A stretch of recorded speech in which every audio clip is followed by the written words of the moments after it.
When you think about people like Robert Oppenheimer, Bill Gates, or even Mark Zuckerberg, what do they all have in common? Well, before they changed the world, they were all just students at a Harvard. So it makes you wonder, right? It's not just about being smart. The real question is, what did they know about learning that maybe we don't? Today, we're cracking open the Harvard playbook and decoding the exact techniques they teach their students, and it's all backed by some pretty serious neuroscience. Okay, let's just be real for a second, because you know this feeling. It's 2 in the morning, you're running on fumes and caffeine, you've highlighted pretty much the entire textbook, and you feel like you've finally got it. But then you walk into the exam room, sit down, look at that first question, and nothing. It's just a total terrifying blank. So what happened? Well, you're not dumb. You just fell into a trap set by your own brain. And here it is. Meet the villain of our story, the forgetting curve.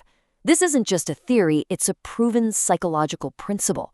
A guy named Hermann Ebbinghaus figured out that our brains are actually programmed to forget. Yeah, forgetting isn't a mistake, it's a feature.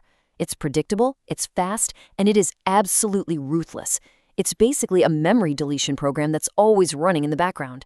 And just look at how brutal it is. After only 1 hour, half of what you worked so hard to learn is just gone. Poof. Wait 24 hours, and a massive 70% of it has vanished. A week later, you're lucky if you can remember 25%.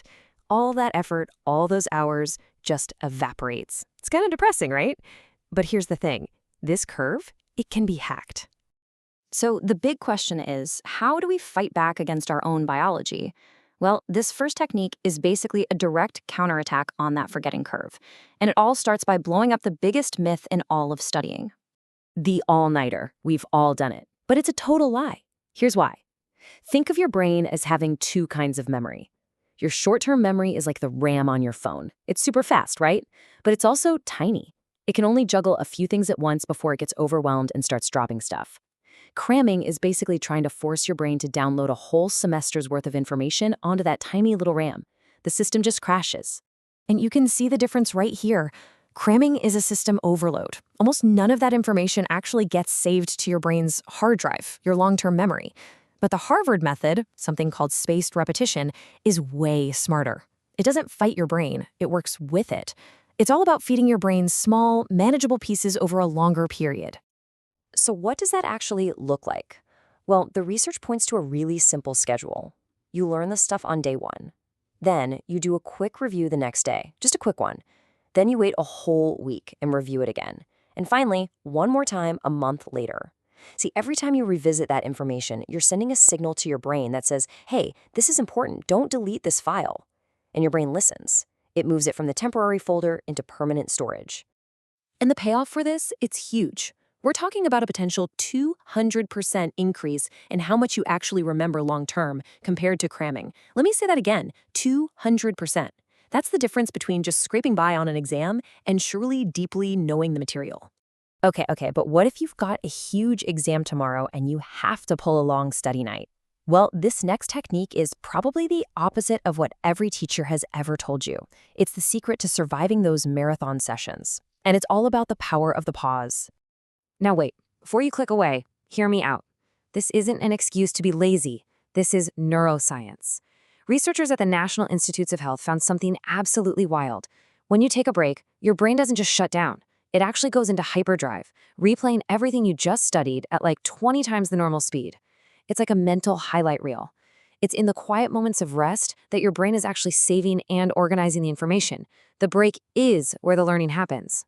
So how do you actually do this the right way? The gold standard is called the Pomodoro technique. It's simple. You set a timer for 25 minutes and you go deep. I mean, phone off, no distractions, pure focus. When the timer goes off, you take a 5-minute break. Do that 4 times and then you've earned yourself a nice long 20 or 30-minute break.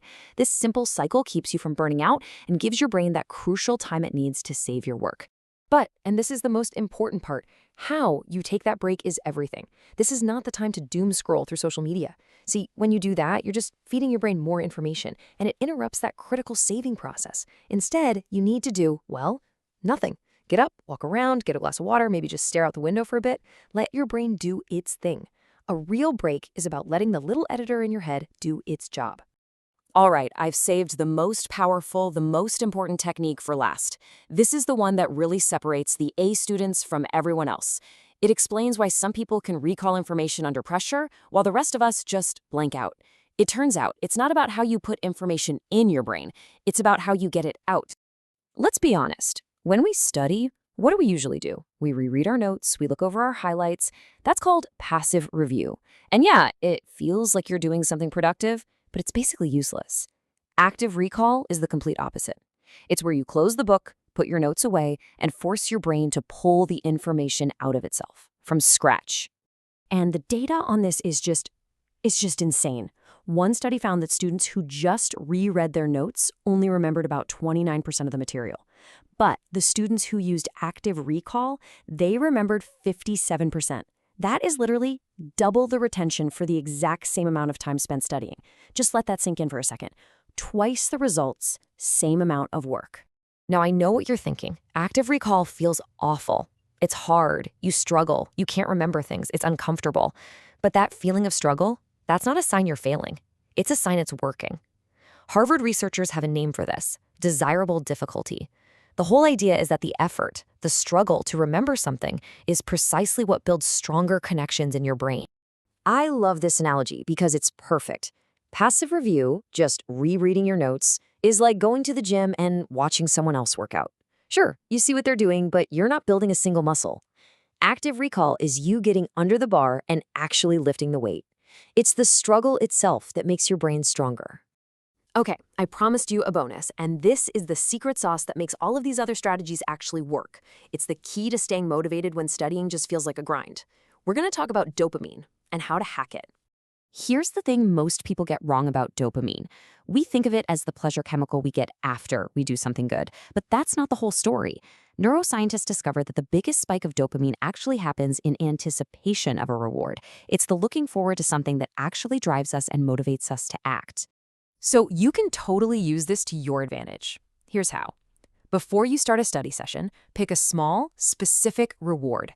Maybe it's a piece of chocolate, or 5 minutes of a video game, or one funny video. Then promise yourself you'll get it at the end of your 25-minute focus block. As you're pushing through that desirable difficulty of active recall, your brain will start anticipating the reward, releasing dopamine, and making the hard work actually feel good. You are literally programming your own brain to enjoy studying. So, if there's one thing to take away from all this, it's that having a good memory isn't some gift you're either born with or you're not. It's a skill. It's a code that can be learned. And with these techniques, you now have the keys to rewrite your own code.